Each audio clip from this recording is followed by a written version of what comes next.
जय हिंद दोस्तों, मैं मनीष कुमार आप सभी को आपके अपने YouTube चैनल समर्पण विद्यापीठ में तहे दिल से स्वागत करते हैं। जी हाँ दोस्तों, आज हम लोग साहित्य की दुनिया में प्रवेश करने वाले हैं दोस्तों। और दोस्तों, जिसका इंतज़ार था दोस्तों, वे वक्त भी आ गया है दोस्तों, क्योंकि हम लोग को इंतज़ार था कि आखिर हम लोग हिंदी कंपोजिशन कब पढ़ेंगे दोस्तों। बात स्पष्ट है दोस्तों, पहले ही हम लोग को बता दिया गया है कि दोस्तों कभी भी एग्ज़ाम हो सकते हैं दोस्तों। संभावनाएँ हैं कि प्राय एग्ज़ाम होने की संभावना है दोस्तों कि मार्च या अप्रैल में होंगे, लेकिन इससे पूर्व भी हो सकता है या इससे बाद भी होने की संभावना है दोस्तों। लेकिन उसको देखते हुए दोस्तों बीच में कई सारे त्यौहार भी है दोस्तों, उसको भी देखा जा रहा है दोस्तों, और कई सारे विषय वस्तु भी है दोस्तों। तो मैंने सोचा कि अभी से ही इसको शुभारंभ किया जाए ताकि अंतिम समय में हम लोग को ज़्यादा ध्यान देने की आवश्यकता ना पड़े दोस्तों। आइए जानते हैं और समझते हैं। सर्वप्रथम दोस्तों, आज हम लोग बड़े घर की बेटी पढ़ने जा रहे हैं दोस्तों, लेकिन उससे पहले मैं बता दूं कि ये जो है दोस्तों पीपीयू, जो कि पाटलिपुत्रा यूनिवर्सिटी, और ये है दोस्तों पार्ट 2 के लिए दोस्तों, और 50 मार्क्स या 100 मार्क्स में भी आते हैं दोस्तों, लेकिन अथवा कह के रहते हैं दोस्तों। और एक बात मैं बता दे रहा हूँ, ये हिंदी कंपोजिशन का है दोस्तों, और हिंदी सब्सिडरी अलग होता है, इस बात को समझ लीजिएगा दोस्तों। अपने अनुसार आप लोग सिलेबस देख लीजिएगा, जो ऑफिशियल वेबसाइट है दोस्तों पाटलिपुत्र यूनिवर्सिटी का, उस पर से आप लोग एक बार सिलेबस को रिकॉल कर लीजिएगा ताकि आप लोग को स्पष्ट हो, समझ रहे ना दोस्तों। तो देखिए, अब रही बात की बड़े घर की बेटी, ऐसे तो ये इसको जो है आईसीएसई बोर्ड भी इसको फॉलो करती है दोस्तों।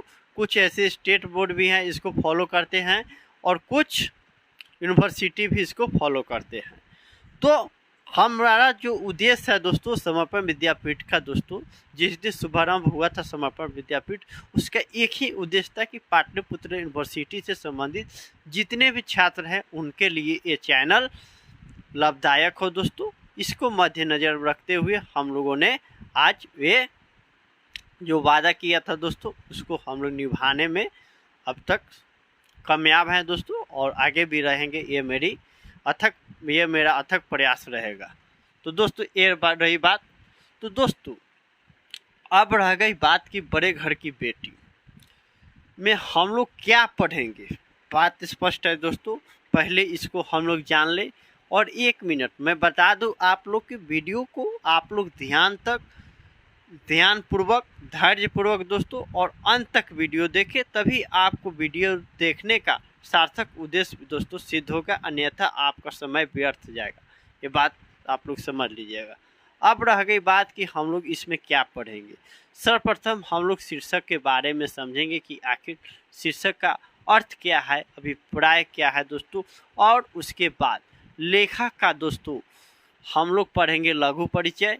तृतीय चरण में हम लोग पढ़ेंगे मुख्य पात्र क्या है कहानी का दोस्तों, और दोस्तों चौथे में हम लोग पढ़ेंगे क्यों लिखा गया दोस्तों। देखिए क्यों और कैसे, जहाँ पर आप लोग प्रश्न उभारते हैं वहाँ पर समझिए कि आपकी समझने की जितने भी दायरे हैं दोस्तों लगभग वहीं से खुलती है दोस्तों, समझे। तो क्यों और कैसे समझिए, इसको बात समझिए। विशेषकर साहित्य में थोड़ा सा सोचना ही चाहिए, और साइंस में भी, किसी भी विषय में आप लोग ध्यान दीजिए। अब रह गई बात कि लेखक हमें क्या संदेश देना चाह रहे हैं इस कहानी के माध्यम से, हमें समाज के माध्यम, हमारे समाज में। तो या उद्देश्य क्या था लेखक का लिखने का, कुछ तो उद्देश्य रहा होगा दोस्तों। इस विषय पर भी सोचने की हमको आवश्यकता है दोस्तों, इसको हम लोग नज़रअंदाज नहीं कर सकते हैं दोस्तों। एक बात देखिए कि दोस्तों साहित्य में और अन्य विषय में, विशेषकर हम लोग विज्ञान की बात करें तो उसमें रहता है टू द पॉइंट लिखा जाता है, लेकिन साहित्य में अपने अनुसार आपने क्या समझा, अपने अनुसार उसमें कुछ जोड़ सकते हैं दोस्तों। ये आप पर निर्भर करता है कि आपकी लेखन शैली कितनी अच्छा है दोस्तों, आप किस तरह से किसी चीज़ को वर्णन कर सकते हैं दोस्तों, वे आप पर निर्भर करती है। ये बात समझिए। अब रह गई बात कि हम लोग अब चलते हैं दोस्तों। अब यहाँ से हम लोग का कहानी है दोस्तों शुभारंभ होने की दोस्तों सीमा पर है दोस्तों, कुछ ही पल में होगा दोस्तों, दिल थाम कर रहे दोस्तों। देखिए अब रह गई बात, देखिए बड़े घर की बेटी, शीर्षक का अर्थ समझिए दोस्तों। इस बात से साफ और स्पष्ट हो रहा है कि दोस्तों इसमें लेखक है दोस्तों बड़े घर की ही जो समस्याएं होती है दोस्तों उसी का ही चित्रण करेंगे दोस्तों, या उन बड़े घर में किस तरह की समस्याएं होती है उसको उजागर करने का प्रयत्न किया दोस्तों, ये बात समझिए। अब रह गई बात दूसरे चरण हम लोग का है कि किसमें का लेखक कौन है दोस्तों, तो मुंशी प्रेमचंद, जिनका दोस्तों 31 जुलाई दोस्तों और 1880 ईस्वी में जन्म हुआ था दोस्तों। लमही गांव वाराणसी उत्तर प्रदेश में हुआ था दोस्तों। और ये कब लिखी गई, तो ये जो दोस्तों है कि 1910 में लिखी गई। आज जहाँ तक दोस्तों इसमें कहा जाता है दोस्तों कि ये है दोस्तों बड़े घर की बेटी मुंशी प्रेमचंद के सर्वश्रेष्ठ कहानियों में से एक है, और पहले ये लिखी गई है दोस्तों, पहली ये रचना है जो कि 1910 में लिखी गई। और मुंशी प्रेमचंद दोस्तों, ये दोस्तों आंदोलन, जो स्वतंत्रता आंदोलन हो रहा था उस समय के ये साहित्य के दोस्तों, हिंदी साहित्य के दोस्तों कहानीकार थे, रचना थे, लेखक थे दोस्तों। और मुंशी प्रेमचंद और साहित्य दोस्तों एक दूसरे के पूरक थे दोस्तों, पूरक भी है दोस्तों। जब साहित्य की बात हो और मुंशी प्रेमचंद की बात ना हो, ये हो नहीं सकता है दोस्तों, ये बात समझिए। तो मुंशी प्रेमचंद की कई ऐसी रचनाएं हैं दोस्तों। कभी कभी ये प्रश्न जो है दोस्तों की वैकल्पिक रूप में भी आ जाता है, जैसे कि मुंशी प्रेमचंद की दोस्तों देखिए, आप लोग पढ़े होंगे दोस्तों, तो पार्ट 1 में पढ़े ही होंगे दोस्तों आप लोग। ये था दोस्तों, मैं इधर आ जा रहा हूँ, आपको देखने में दिक्कत ना हो दोस्तों। सदगति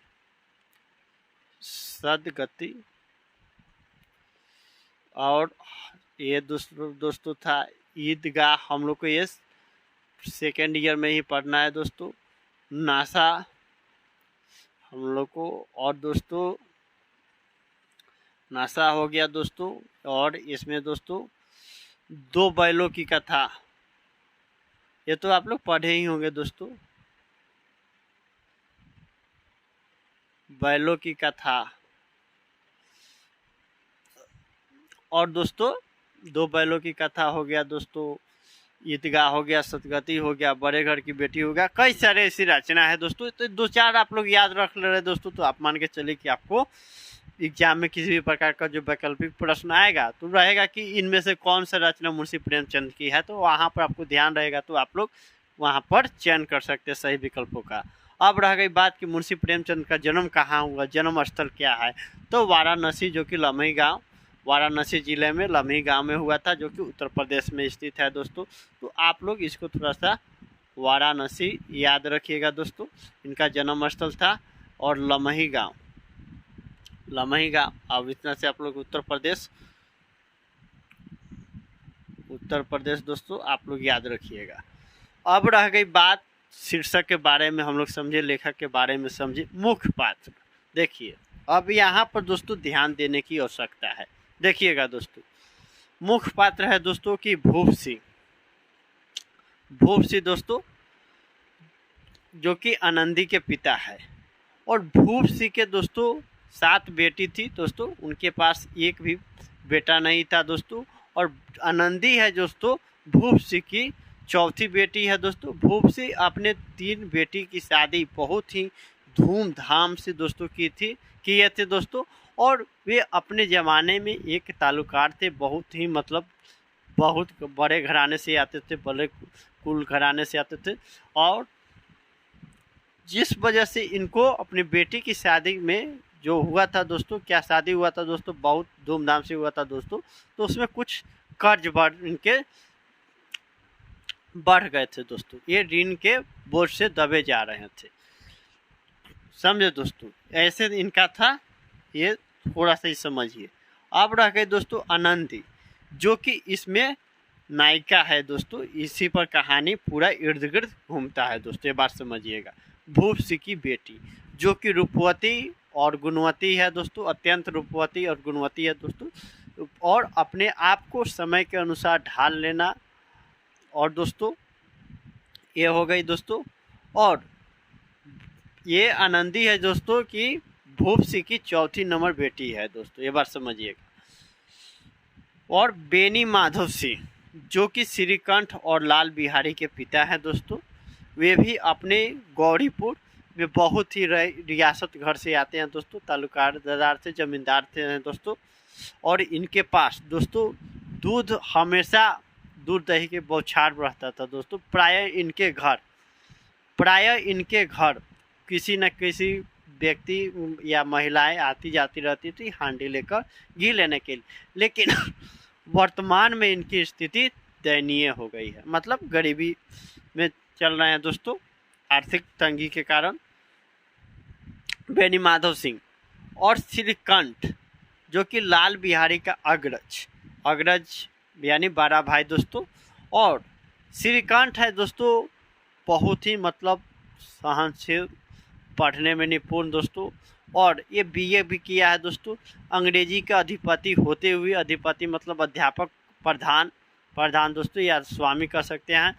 अंग्रेजी के प्रधान होते हुए दोस्तों ये अंग्रेजी सामाजिक प्रथाओं के विरोध रहते थे, विरोध नहीं कर सकते दोस्तों, नहीं पसंद करते थे।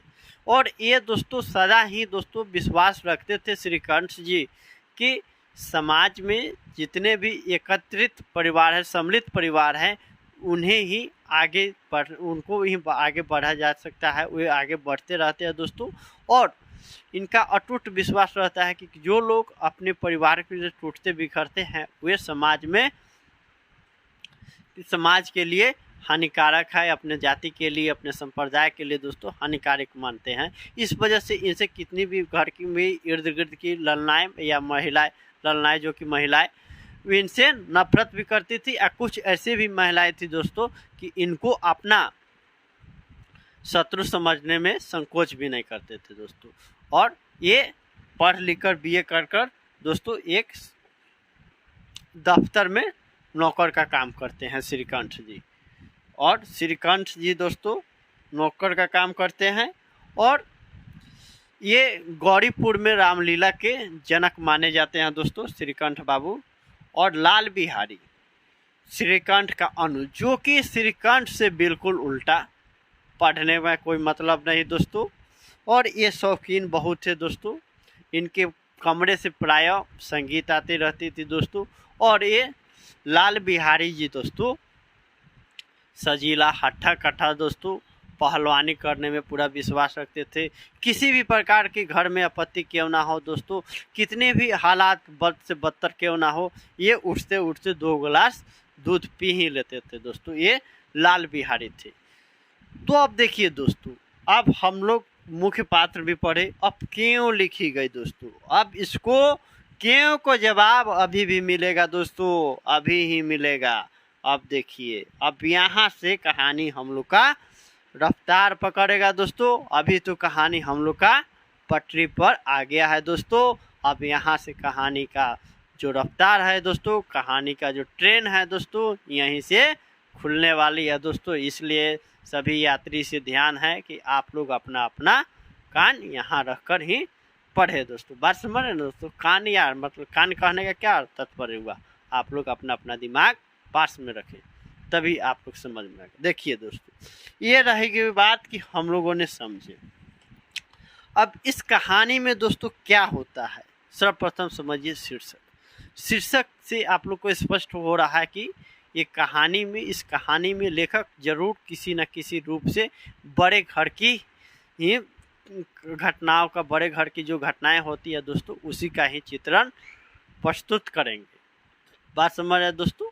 और अब देखिए कहानी का रफ्तार यहाँ से पकड़ेगा दोस्तों। अब देखिए क्या होता है दोस्तों कि भूप सिंह जो कि अपने गांव में एक बहुत ही बड़े मतलब क्या तालुकेदार थे, ये जमींदारी मतलब बहुत अपने इनका बहुत रुतबा था दोस्तों, गांव में जाने माने जाते थे। और इनके पास ईश्वर के कृपा से इनको किसी भी प्रकार की कमी नहीं थी, केवल इनको कमी था तो एक पुत्र का ही कमी था। हालांकि इनके पास 7 बेटी थी, पुत्री थी दोस्तों, और सभी के सभी जीवित रहे।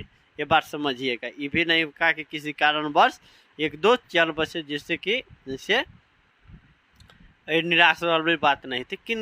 केवल इनको भूपसी जो कि आनंदी के पिता हैं दोस्तों, इनके पास केवल पुत्र के ही कमी था दोस्तों। ये बात समझिएगा, बेटा थोड़ा जिसके घर में होता है तो उनके लिए दोस्तों उन घर में या उनके जो पिता होते हैं उन पर थोड़ा सा जिम्मेवारी कम हो जाता है दोस्तों। ये बात मान कर चला जाता है, मान कर चला क्या जाता है, ये बात सत्य भी है दोस्तों, ये बात समझिएगा।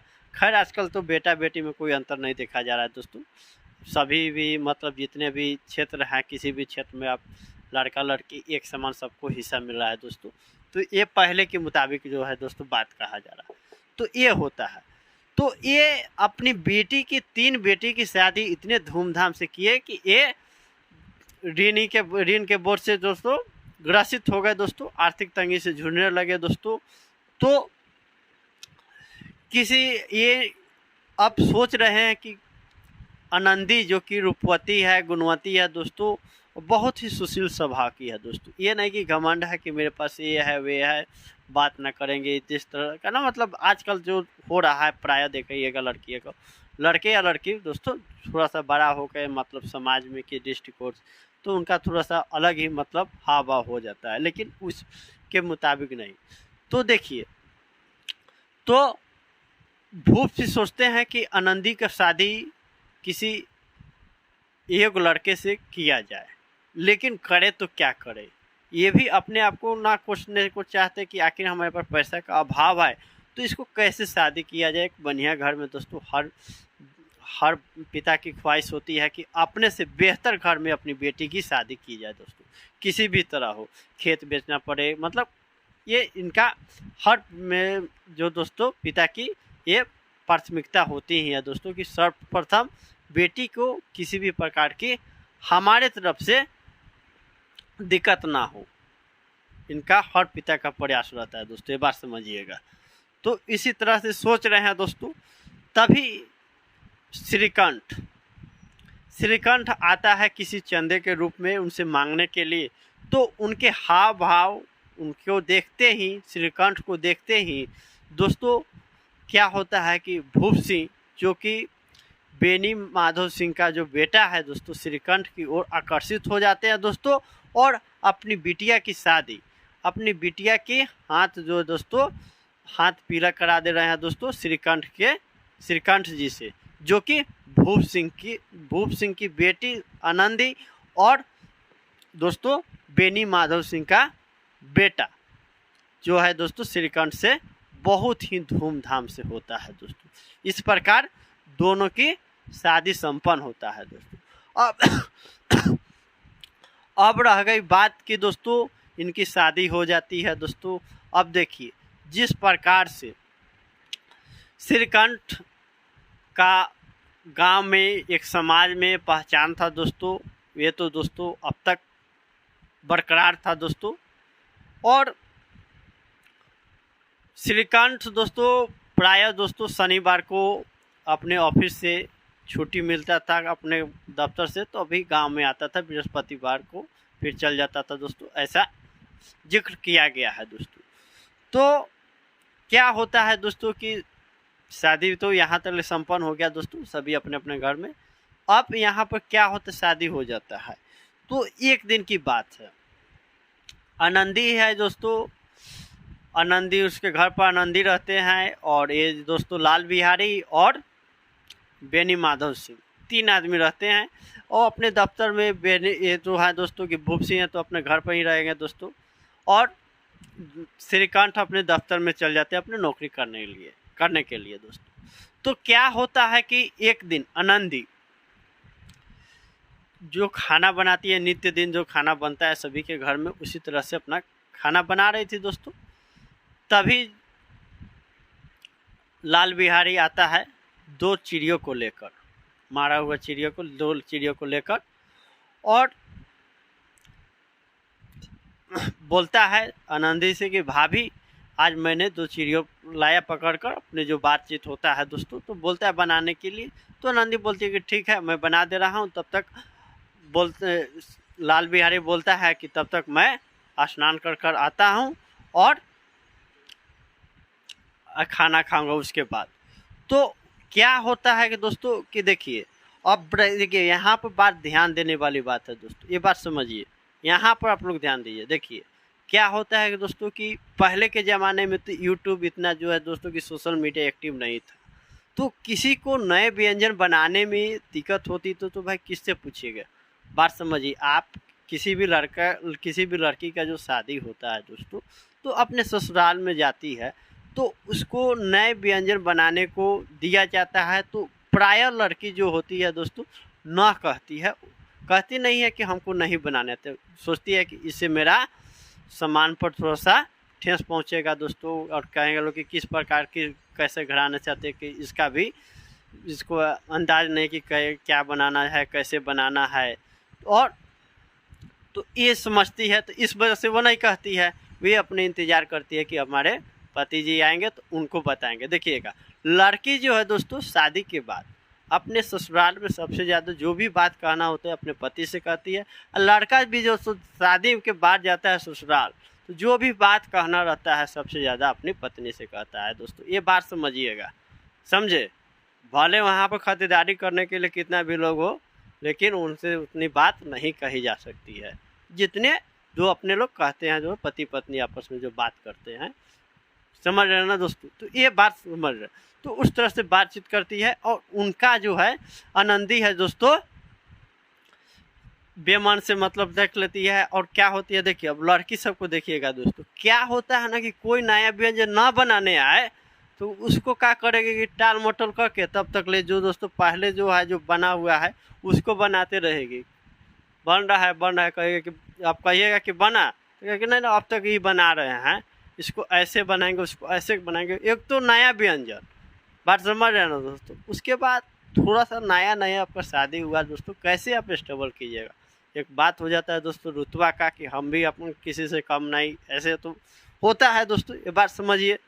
अब रही बात फिर तब तक तो वो तो उसको भी पता है कि नहीं आएंगे भाई, बहुत दूर कमाने गए हैं श्रीकांत बाबू, समझ रहे हैं दोस्तों। तो तब तक आनंदी है दोस्तों बनाने बैठ जाती है, ठीक है दोस्तों। और घर में दोस्तों एक बात समझिए, घर में क्या होता है दोस्तों, घी रहता है वो भी पाव भर, ये बात समझिएगा दोस्तों। गरीबी एक ऐसा चीज़ है दोस्तों, उनको इंसान को छोटी छोटी चीज़ों में बचत करने के या किफ़ायती क्या होती है दोस्तों, इसको स्पष्ट कर देती है दोस्तों। ये गरीबी में एक इतनी बड़ी विशेषताएं होती है दोस्तों, ये बात समझिएगा।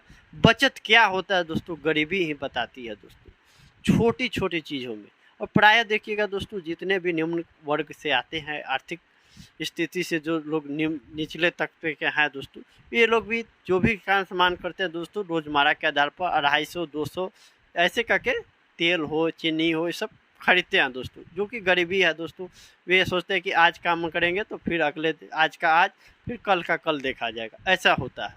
तो इसी तरह से इनके वही स्थिति है दोस्तों, किनका, बेनी माधव सिंह का घर का, जिस घर में जो है आनंदी बहू के रूप में गई है दोस्तों, जिस घर में आनंदी का शादी हुआ है दोस्तों श्रीकांत से। ये बात समझिएगा, थोड़ा सा कहानी को आप लोग अपने आप से जोड़िएगा तो आपको अवश्य समझ में आएगा, अन्यथा आप लोग लगेगा कि क्या क्या सुन रहे हैं और क्या कहा जा रहा है। बात समझ रहे हैं ना दोस्तों। तो बनाने बैठ जाती है दोस्तों, आखिर तो क्या ही करना है भाई, कुछ तो समझना ही है दोस्तों। जैसे चिकन उकन बनता है वैसे चिड़िया को बना दिए। तो 250 घी को क्या होता है कि आनंदी है दोस्तों 2 चिड़िया बनाने में सब घी उसी में इस्तेमाल कर देती है। उसके बाद बन उनका तैयार हो जाता है, तभी लाल बाबू जो लाल बिहारी है, लाल बाबू हम बोल रहे हैं, लाल बिहारी जो कि श्रीकांत का अनुज है दोस्तों, श्रीकांत का छोटा भाई है दोस्तों, वे आते हैं खाने के लिए। भूख से तो दोस्तों बौखलाहट ऐसे ही होता है दोस्तों, ये बात समझिएगा दोस्तों। और ये स्नान उस्नान कर लीजिएगा तो आपको थोड़ा सा भूख पहले की अपेक्षा थोड़ा ज़्यादा बढ़ जाता है दोस्तों, ये बात समझिएगा। तो आ जाते हैं, अब आप सोचिए आपके घर में थोड़ा सा मन पसंदीदा खाना बन रहा हो आपके मन में थोड़ा सा पहले से सेटअप हो जाता है कि ये बनेगा, ऐसे पापड़, ऐसे घी, ऐसे ऐसे, ये सब थोड़ा सा मानसिकता हो जाता है दोस्तों। ये इंसान है दोस्तों, ये होता ही है दोस्तों। पता नहीं आप लोग सोचते हैं कि नहीं, वो बात अलग है, समझिए। तो इस तरह का होता है।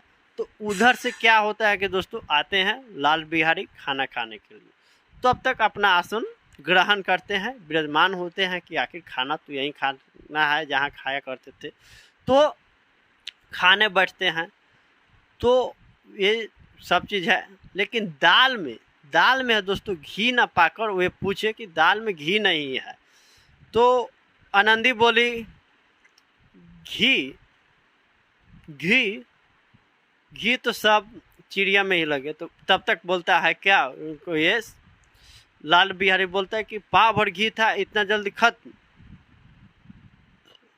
तब ये बोलती है आनंदी 250 घी, मतलब दो, इतना में अकड़ाने की क्या बात है, इसमें असर होने की क्या बात है, इतना तो हमारे यहाँ कुम्हार कुम्हारिन कहारिन इस सब को दे दिया जाता है। तब तक ये अकड़कर बोलता है, कौन बोलता है दोस्तों, ये बात समझिए, थोड़ा सा यहाँ पर देखिएगा दोस्तों, कौन बोलता है अकड़कर कौन बोलता है दोस्तों, यहाँ पर आनंदी बोलती है, यहाँ पर ये बोलता है दोस्तों लाल बिहारी, मैके में जैसे घी नदी बहती हो, घी का नदी बहती हो दोस्तों, ये बात समझिए, घी नदी या घी का नदी बात बराबर है दोस्तों, बहती हो। अब देखिए दोस्तों, ये बात समझिएगा दोस्तों, महिलाएं जो दोस्तों होती है, बात समझिएगा, वे उनकी आप पर्सनली व्यक्तिगत उनका आप उपहार सुना सकते हैं दोस्तों, उनको 2-4 शब्द बोल सकते हैं दोस्तों, बात समझ रहे हैं दोस्तों, उनको गाली भी दे सकते हैं, अपशब्द कर सकते हैं। गाली एक अलग चीज़ हो जाता है दोस्तों, गाली देना ही नहीं चाहिए, बार अपशब्द कर सकते हैं दोस्तों। एक रिश्तेदारी अपशब्द होता है दोस्तों, आप लोग बात समझ रहे हैं। तो हम लोग बिहार से हैं तो दोस्तों इस बात को समझते हैं। देखिए ये हो गया। और ये औरत जो महिलाएं होती है दोस्तों, कदापि अपने मैके की निंदा पसंद नहीं करती है दोस्तों, ये बात समझ लीजिएगा दोस्तों। सब चीज़ सहन कर सकती है महिलाएं, लेकिन अपनी मायके की निंदा कभी भी बर्दाश्त नहीं कर सकती है दोस्तों। भले मायके में सभी से लड़ते झगड़ती हो, लेकिन मायके की जब बात आए, उस भी ससुराल वालों उनकी उपहास उड़ाए मायके को लेकर, तो ये बर्दाश्त नहीं करती है। इसी में क्या होता है दोस्तों कि लाल बिहारी और आनंदी में बहस हो जाता है दोस्तों। और इसी दरमियान क्या होता है दोस्तों कि ये भी बोलती है, आनंदी भी बोलती है, अपना वर्चस्व स्थापित करती है दोस्तों। ये आजकल तो समझ रहा है दोस्तों, वो भी ठहरा लाल बिहारी दोस्तों अनपढ़, एक पढ़ा लिखा होता है तो सभ्य होता है कि थोड़ा सा इसको नज़रअंदाज कर दिया जाए, इसको झगड़ा को कलह को समाप्त किया जाए। लेकिन बात आ गया दोस्तों दोनों का स्वाभिमान पे दोस्तों। ये भी बोल रही है आनंदी की वे कौन होते, श्रीकांत जी होते, हमारे पति जी होते, तो आपको इस बात को मजा चखा देते। तभी क्या होता है दोस्तों कि ये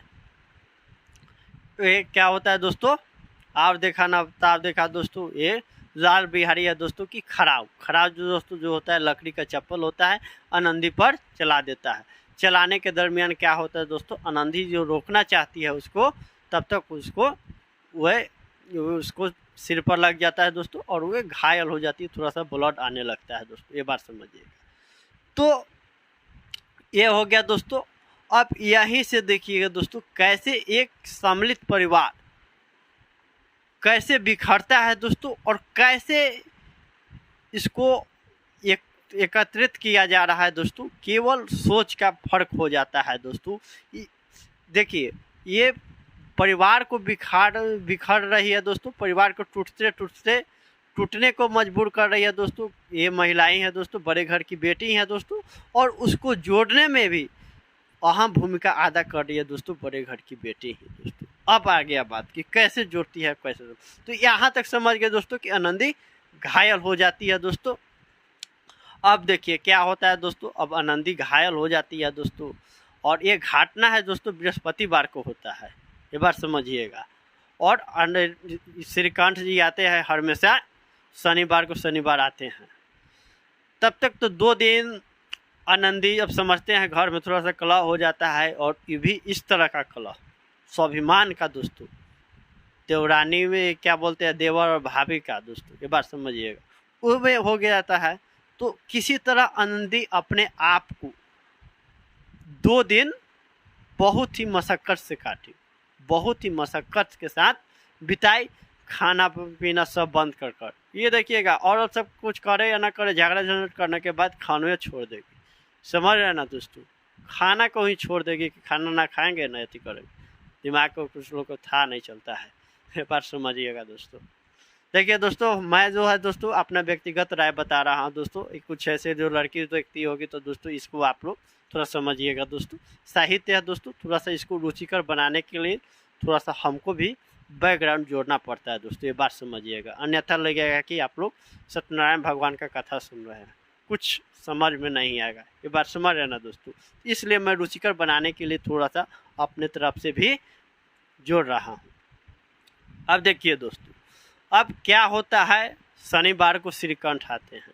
श्रीकंठ दोस्तों बहुत ही गांव में आदर्श माना जाता है श्रीकंठ को, और इस सदा ही दोस्तों आते हैं हर में से, तो ये देश दुनिया के बारे में, परिवार की आपसी कलह को निवारण करने के लिए वे जाने जाते हैं दोस्तों। और वे कभी कभी आते हैं तो लोग अपने शुद्ध भी अपने खाने पीने का को भी भूल जाते हैं कि कब खाना है, कब पीना है, कब सोना है, कि अभी क्या करना है दोस्तों, इस तरह के भी भूल। तो किसी भी तरह से श्रीकंठ वहाँ से अपने आप को अलग करते हैं, तब तक घर की तरफ, अपने घर की तरफ रुख करते हैं। रात को आ रहे हैं श्रीकंठ शनिवार को, तब तक अकेलापन देखकर लाल बिहारी कहता है भैया से कि भैया, ये देखिए दोस्तों, कोई भी कितना भी गलती कर लेता है दोस्तों, लेकिन बाद में उसको एहसास हो जाता है कि हमने गलती किया है, भले सबके सामने कबूल या करे या ना करे, बात समझिएगा।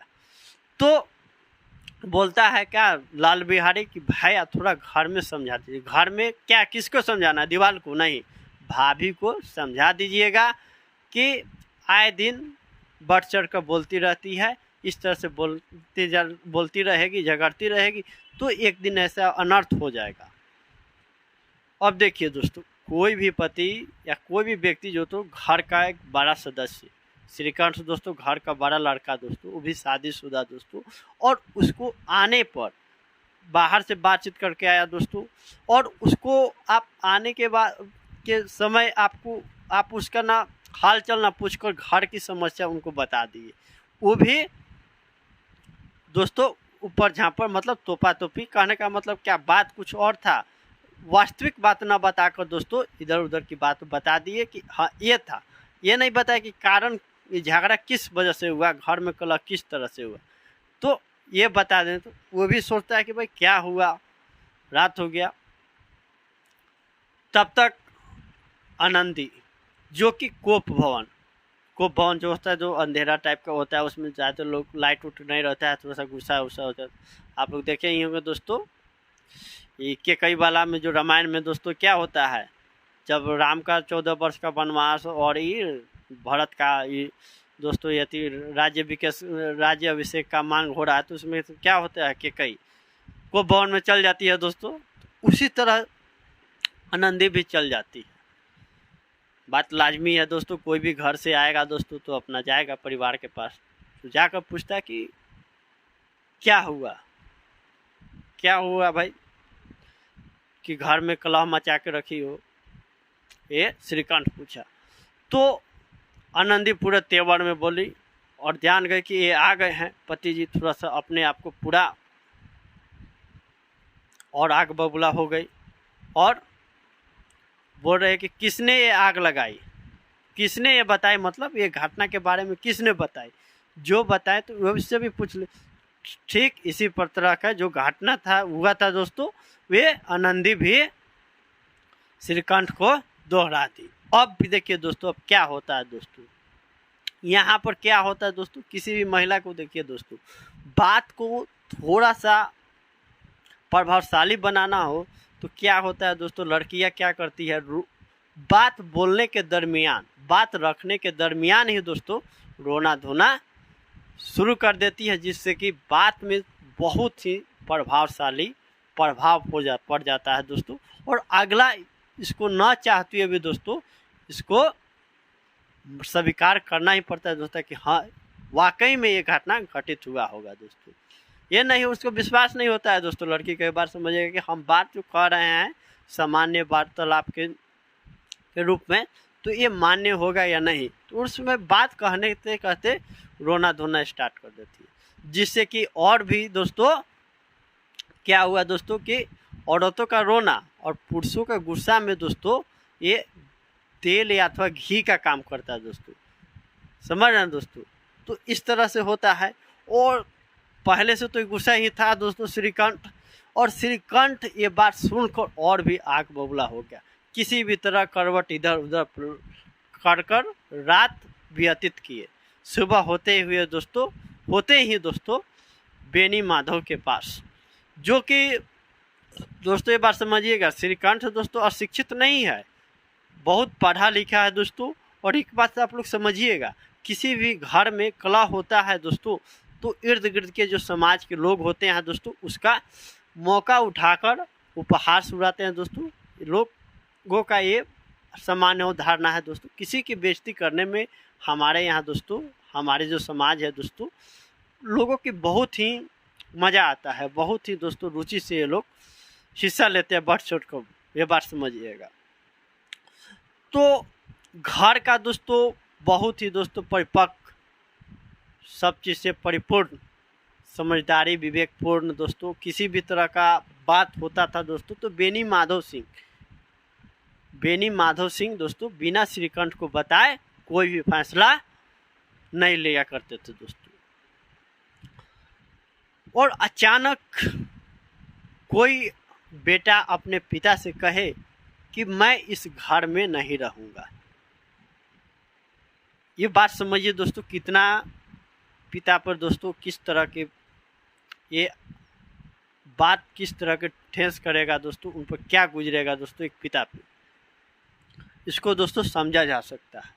तो इस तरह से बोला जा रहा है। आखिर वो तो बेनी माधव सिंह को तो सब चीज़ पता ही था दोस्तों, लेकिन करे तो क्या करे दोस्तों, एक तो गलती कर ही दिया दोस्तों, छोटा लड़का गलती तो कर ही दिया दोस्तों।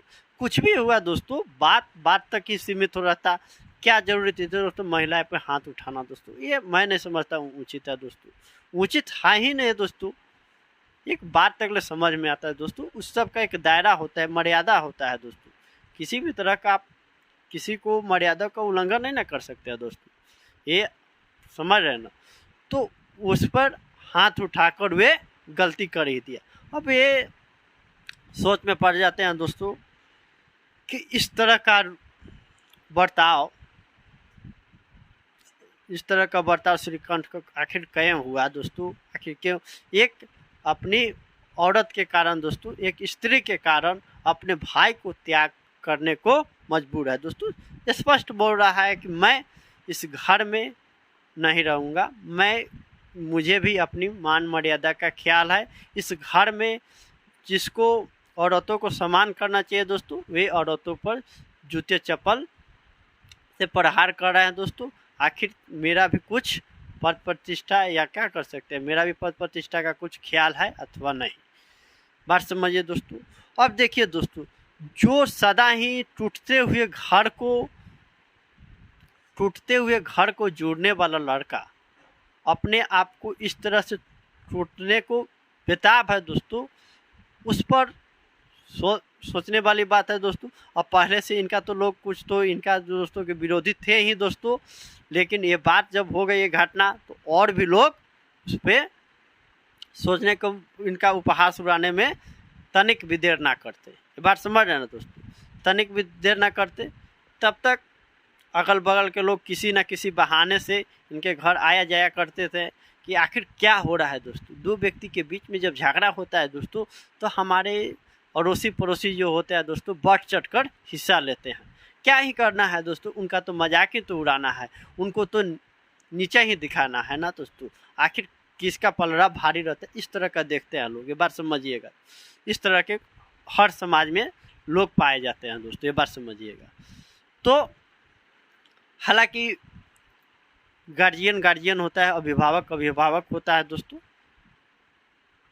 वे किसी भी तरह से इस बात को कहने को रख रहा है कि नहीं छोड़ दो, छोटा लड़का है, छोटा भाई ही है तुम्हारा, गलती कर ही दिया तो क्या हुआ, इसको माफ़ कर दो। लेकिन वे तो एक बात पर अटल था, जो कि वे अपने ग्रुप में रहता था। वहाँ पर तो दोस्तों क्या होता था दोस्तों कि जो भी बीए पढ़ा लिखा हुआ लड़का दोस्तों थोड़ा सा भी ज़्यादा ये सब बात नहीं बर्ताव करेगा। वो भी उसको बता दी, उसकी वाइफ जो उसकी पत्नी है दोस्तों बता दी कि मेरे साथ इस तरह का सलूक हुआ है, वे कैसे बर्दाश्त करेगा दोस्तों। उसका अपना एक मान मर्यादा होता है ना दोस्तों। तो ओवर तो बना लिया मन कि हम इसके साथ नहीं रहेंगे, या तो श्रीकंठ या तो लाल बिहारी इस घर में रहेगा, या तो मैं घर में रहूँगा। मैं मतलब कौन? लाल बिहारी बोल रहा है दोस्तों अपने पिता से। पिता भी लाख समझाने को प्रयास किए कि हाँ भाई इसको इस घर में रहा जाए, उसको माफ़ी उफ़ी कर दिया जाए। तब तक दोस्तों ये सब वार्तालाप जो हो रहा है दोस्तों श्रीकंठ और बेनी माधव में, जो कि एक दोनों पिता और पुत्र हैं दोस्तों। तो ये सब बात दोस्तों जितने भी वार्तालाप हो रहा है दोस्तों, उधर से आनंदी भी अपने चौखट से, ये देखिए घर में थोड़ा सा बातचीत हो जाता है किसी भी तरह का, तो औरत सब जो होती है, घर की स्त्री सब, समझिएगा दोस्तों, पर्दा के पास, कमारी के पास, चौखट के पास लुका कर बात को सुनती है एक टक कि आखिर क्या हो रहा है, ये हम लोग का जो विवाद है किस सीमा तक पहुंचा, बात समझिएगा। ठीक उसी प्रकार आनंदी भी सुन रही है, और चौखट से निकलते दरमियान दोस्तों ये बात लाल बिहारी भी सुन रहा है कि ये मेरे भैया हैं, जो कि हमेशा उपहार स्वरूप कुछ ना कुछ लाया करते थे। जब भी आते थे दोस्तों दफ्तर से, शनिवार कुछ ना कुछ उपहार लेके आते, और अचानक हमारे जो छोटा गलती भी हुआ तो उसको गलती हो ही गया, तो उसको भी माफ़ नहीं किए, और हमसे इतना तक ले बात हो गई कि हमको त्यागने को विवश हो गए दोस्तों। अब देखिए दोस्तों, ये तो कहा था दोस्तों कि हम कहेंगे तो क्या होगा कि भैया हमको समझा देंगे और आनंदी को डांट डपट करेंगे कि हाँ क्या हुआ नहीं हुआ दोस्तों, समझ रहे। जो कि आनंदी भी बोल रही है कि दोस्तों ये हाथी मरा भी तो 1.25 लाख का हमारे घर का, ये सब बात समझ। अब देखिए बाहर से ही हो गया तो बात ही क्या कहा जाए, तो ये हो गया। तब ये सुनता है, तो उसके बाद अंतिम में क्या होता है दोस्तों, अंततः क्या होता है कि दोस्तों आनंदी और श्रीकंठ घर में रहते हैं दोस्तों, और बेनी माधव भी घर में ही रहते हैं, और लाल बिहारी दोस्तों घर छोड़ने को तैयार हो जाता है दोस्तों, और जाकर बोलता है आनंदी से कि भाभी भैया मेरा चेहरा देखना पसंद नहीं करते हैं, और इस घर में रहना भी नहीं चाहते हैं मेरे साथ, तो इसलिए मैं ही जा रहा हूं, और मुझसे जो अपराध हुई है उसको क्षमा कीजिएगा। इतना बोलकर जाने लगा दोस्तों। कौन जाने लगा दोस्तों? तो लाल बिहारी। तब तक ये बात सुनती है आनंदी के घर के चौखट पर ये दोस्तों ये वार्तालाप हो रहा है आनंदी से और दोस्तों लाल बिहारी से। तब तक दोस्तों वहाँ से उस तरफ से दोस्तों श्रीकंठ नफरत भरी निगाहों से देखता है लाल बिहारी की तरफ, और वहाँ से निकल पड़ता है। तब तक वे आनंदी है दोस्तों बोलती है श्रीकंठ से कि लाला जा रहे हैं, प्यार से कहती थी दोस्तों, प्यार से आनंदी लाल बिहारी को लाला कहती थी कि लाला रो रहा है, लाला जा रहा है, उसको रोको। तब तक ये डीज कर चीट कर बोलता है श्रीकंठ कि मैं क्या करूं, तब तक आनंदी बोलती है कि रुकिए, वे जा रहे हैं। फिर भी नहीं मानती। तब तक आनंदी दौड़ कर जाती है और उसे अपना सौगंध, अपना कसम देकर, आजकल तो नई नई परंपरा चला है दोस्तों, किसी को रोकना है, किसी को मनाना है तो मेरी कसम, बात समझो, अपनी कसम कसम देकर दोस्तों किसी को मना लेते हैं दोस्तों। तो उसी प्रकार कहा जा रहा है। आनंदी कहती है दोस्तों कि मेरी सौगंध एक कदम आगे ना बढ़िएगा, कि आप यहीं रहिएगा। तब तक ये बोलता है लाल बिहारी कि भैया मेरा चेहरा नहीं देखना नहीं पसंद करते, तो इसलिए मैं जा रहा हूँ। तो पूछती है कि कहाँ? तो श्रीकांत लाल बिहारी बोलते हैं कि जहाँ कोई मेरा चेहरा ना देख वहाँ मैं जा रहा हूँ। तभी बोलता है कि नहीं, आप इसी घर में रहिएगा। तब क्या होता है दोस्तों, ये लाल बिहारी बोलता है दोस्तों कि आखिर भैया मेरा चेहरा ही देखना ना पसंद करते हैं तो मैं इस घर में क्यों रहूँगा। बात स्पष्ट है दोस्तों। ये भी बोलता है कि मैं इस घर में रहने योग्य ही नहीं हूँ, तो मैं इस घर में क्यों रहूँगा। बात समझ रहे हैं दोस्तों। तो मना लेती है। तब उसके बाद ये बोलते हैं, तब आनंदी बोलती है श्रीकांत से। तो श्रीकांत भी जाकर श्रीकांत भी बोलते हैं इनको, श्रीकांत को बोलती है आनंदी। तब श्रीकांत जाकर श्रीकांत और लाल बिहारी एक दूसरे से गले मिलते हैं दोस्तों, और पूरे मिलकर दोस्तों भरत मिलाप वाला बात होता है, मिलते हैं दोस्तों और एक दोनों का गला पकड़ कर खूब रोते हैं दोस्तों। और दोस्तों एक बात समझिएगा दोस्तों, ये कहानी से स्पष्ट हो रहा है दोस्तों, ये बात भी समझिएगा। किसी भी इंसान की परख कब होती है दोस्तों, कि आखिर कौन इंसान किसी कितना मोहब्बत करता है दोस्तों, कितना प्रेम करता है, कितना स्नेह करता है दोस्तों, तब पता चलता है जब एक दूसरे से बिछड़ने की बात आती है तब। वरना तो पास रहे हुए दोस्तों पत्थर के भी लोग भगवान समझ कर पूजा करते हैं दोस्तों। ये बात समझते हैं ना दोस्तों। तो देखिए यहाँ तक ले इसी तरह कहानी होता है दोस्तों, संपन्न होता था, समाप्त होता है। तभी बेनी माधव सिंह आगे बढ़कर बोलते हैं कि वाह, ताली बजाते हुए कहते हैं कि बड़े घर की बेटियां ही ऐसी होती है दोस्तों, टूटते और बिखरते परिवार को भी दोस्तों अपने बात से, अपने विवेक से एकत्रित कर लेती है दोस्तों, सम्मिलित कर लेती है दोस्तों, और कहते हैं कि बड़े घर की बेटियां ही ऐसी होती है दोस्तों। तो देखिए अब यहाँ तक ले हम लोग कहानी जो सुन रहे थे, तो यहीं तक ले हमारा कहानी तो दोस्तों यहाँ पर आकर हम थोड़ा सा सोच में हम लोग पड़ गए थे कि आखिर क्यों लिखा गया। तो क्यों लिखा गया दोस्तों, इसको हम लोग अभी पढ़ रहे हैं दोस्तों। किस कक्षा में पढ़ रहे हैं दोस्तों? स्नातक में पढ़ रहे हैं दोस्तों। बात तो लाजमी है दोस्तों, सभी का शादी ब्याह होगा दोस्तों, तो वहाँ पर आप लोग को किस तरह के बर्ताव करना है, नहीं करना है दोस्तों, ये उस वक्त की घटना है जब हमारे समाज में इस तरह की घटनाओं को दोस्तों सरेआम अंजाम दिया जाता था दोस्तों। हालांकि आज भी है, लेकिन यहाँ पर कुछ कारण से बदल गए हैं दोस्तों। दहेज प्रथा हो गया, इस तरह का धन की लालच में लोग ऐसा कूटनीति करते हैं जो कि अशोभनीय है समाज के लिए भी दोस्तों, और हमारे व्यक्तिगत विकास के लिए भी दोस्तों। कला समझ रहे हैं दोस्तों। तो इसलिए लिखा गया है दोस्तों कि किस तरह से हमको एक परिवार टूटता है तो उसको हम लोग कैसे जोड़ सकते हैं दोस्तों। और लेखक इस कहानी से हमें यह संदेश देना चाहते हैं। तो इस तरह से हम लोग लिखेंगे कि प्रस्तुत लेखक बड़े घर की बेटी कहानी के माध्यम से हमें यह बताने का प्रयत्न कर रहे हैं कि एक महिलाएं टूटती हुई घर को, टूटती हुई परिवार को कैसे आपसी सूझबूझ से एकत्रित कर लेती है, सम्मिलित कर लेती है दोस्तों, और जो कि हमारे संस्कृति का अहम अंग माना जाता है दोस्तों। ये बात समझिए, कितना भी बड़ी से बड़ी समस्या है दोस्तों, सभी का निदान है दोस्तों आपसी सूझबूझ, आपस में तर्क वितर्क कर लेना ही दोस्तों ये किसी भी समस्या का समाधान का निदान है दोस्तों। तो मैं उम्मीद करता हूं दोस्तों कि आप लोगों ने समझे होंगे दोस्तों, आपको समझ में आए होंगे दोस्तों। थोड़ा सा कहानी बड़ा हो गया होगा दोस्तों, एक बार इसका स्क्रीनशॉट ले लें।